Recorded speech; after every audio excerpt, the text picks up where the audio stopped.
And this is what we have right now. It's looking good, but we definitely need to clean this up and start creating something a little bit more interesting. So I was looking at some reference. Let me show you real quick. And I think we're going to go for some sort of like dragon hand right here. I really like how this looks, and I think scales are going to give it a little bit of a nice effect as well. So this concept right here, I think it's a really good concept. And the one thing that I'm noticing is that we're going to have like little small plates here coming on the sides of the element. Now, do we need to have this like plates be another piece, like another subtool? Not really. We can just like start sculpting them right here, and they should look quite nice. So something like this, right? Now, right now we're still working with Dynamesh, which is fine, but in just a couple of minutes, we're probably going to jump into subdivision levels so that we can add a little bit more detail to the whole thing. Now, one thing that's really, like, I would say helpful is to add a little bit of transition points. We've mentioned this before with, like, zebras and stuff, right? Like, when you have stripes, as stripes get smaller and smaller, or you go into smaller areas of your character, you definitely want to add something that helps you, like, just, like, transition from something that's, like, very uniform to something that's a little bit more intense. I'm looking for another reference here, because even though I really like that one, it's a little bit difficult to see. There we go, this one's a little bit better. So it's similar to what we had on Gavala's like armor. Like we're gonna have these plates kind of like covering each other. Now here on the knuckles, this one's gonna be quite important. We want the silhouette to really change. So when we see it from the side, we really want like the ridge of this one to be a bit more prominent. Like this. And then we just keep going.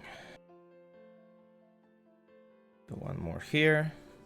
And of course, as we go like further down, I will expect them to become a little bit like bigger, right?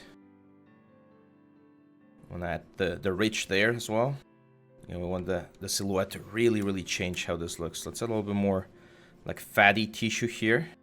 And with my diminish extender, we can start defining the folds right here on the finger. I like that texture. I think it looks interesting. Let's go to the next one. So this is gonna be like the final plate on this middle section of the finger, and then here we want another like big plate that again breaks the silhouette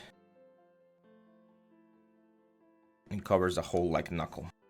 I'm gonna use Trim Dynamic to flatten this out. Make sure it looks and reads as a scale. There we go.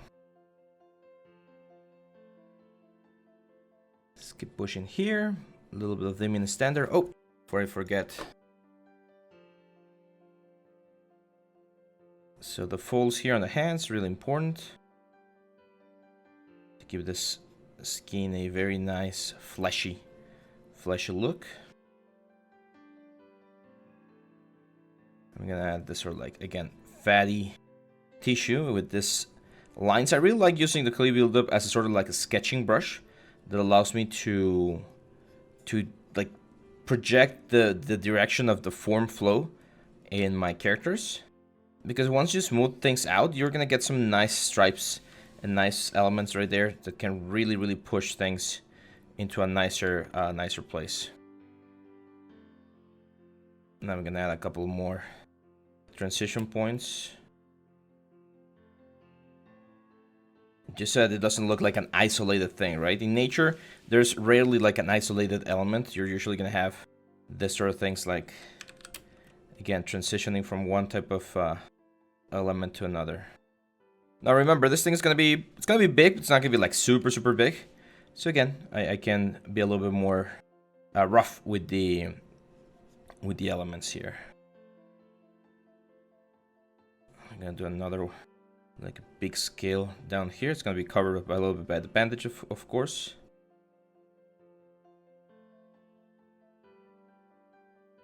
There we go.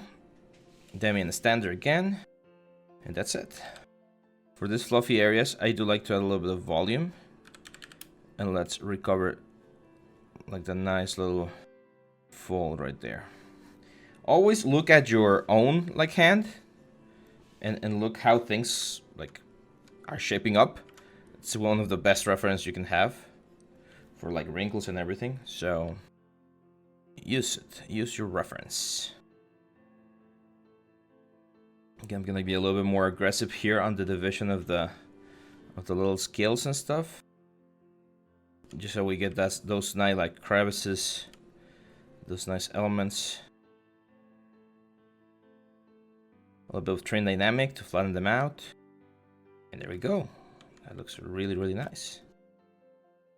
Now we can clean a little bit here. Yeah, that's a great secondary form. Great secondary form. Cool.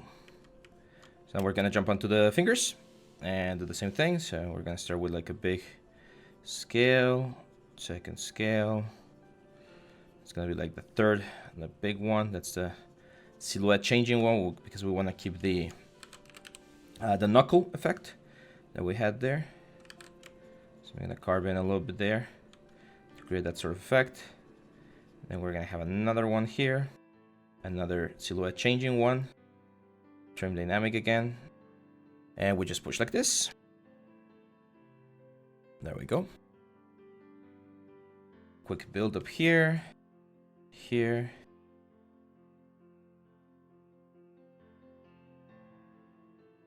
Then in standard, and now we have the basic like shapes blocked in.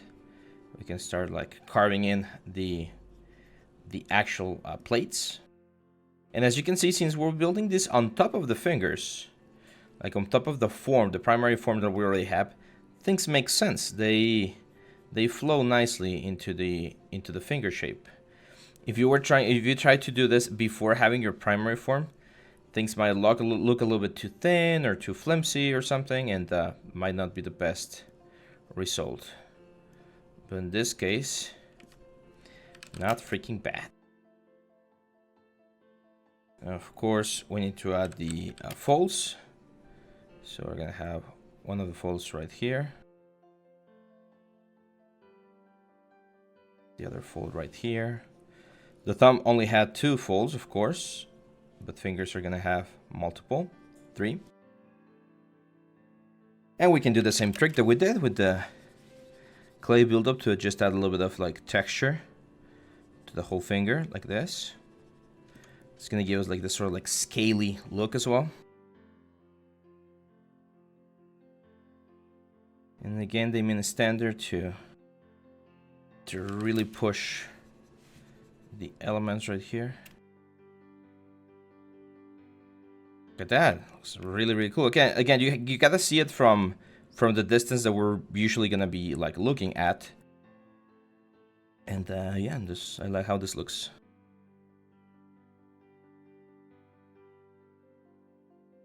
There we go. A little bit more texture here and here. I'm gonna add a little bit more of a volume there on the section holding the claw. And look at that.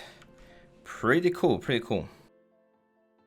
I'm thinking about like again shape languages and like just cleanliness in general. And I think the bandages we're gonna leave like quite simple. I don't want to add a lot of detail, because we're gonna have a lot of noise right now here with like the dragon claw, and I don't want to have like noise everywhere, right? Remember how we talked about like rest areas and stuff? So we definitely want to take those into account. Again, a little bit of again transition elements here, like some kind of like plates, like bigger, smaller plates, like fading into the finger plates.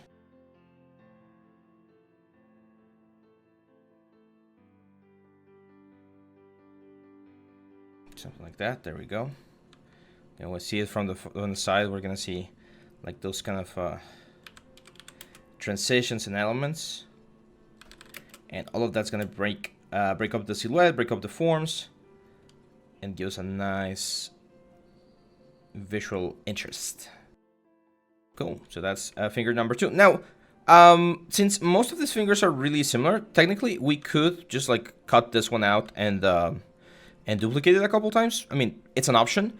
I'm not sure I want to do it though, because that would mean that we're gonna have like very similar scales.